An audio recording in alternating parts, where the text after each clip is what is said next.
Happy Sunday. আজকের এটা menu, তবে আগামীকাল যে মেনুটা করেছিলাম সেটা দেখিয়ে দিই চলো। তো এই রেসিপিটা যারা যারা দেখতে চাও, বাটার চিকেন রেসিপিটা আগে আমার ভিডিওতে দেওয়া আছে, সেটা তোমরা দেখে নিতে পারো। আর আজকে বানাবো চিকেন ফিঙ্গার, না ফিশ ফিঙ্গার না, চিকেন ফিঙ্গার। সেই জন্য নুন দিয়ে চিকেনটা সেদ্ধ করতে বসিয়ে দিয়েছি। সাথে নিয়েছি ডিম, পাউরুটি, আদা, রসুন, লঙ্কা, আর এদিকে গুঁড়ো মশলা, নুন, গোলমরিচ গুঁড়ো, লঙ্কা গুঁড়ো সব একসাথে পেস্ট করে নেব। সবগুলো মিলিয়ে একসাথে আমি মিক্সিতে পেস্ট করে নিলাম। পেস্টটা কোনো জল দিলে চলবে না, শুধুই পেস্ট করলে এরকম হবে।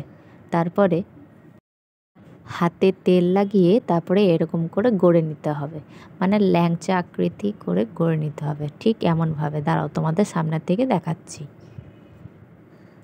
এক একটা করে গড়ে রেখে দেবে।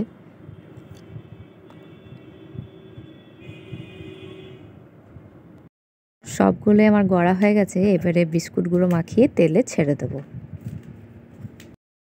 আর ভাজা সবগুলোই হয়ে গেছে। খেতে হয়েছিল দুর্দান্ত।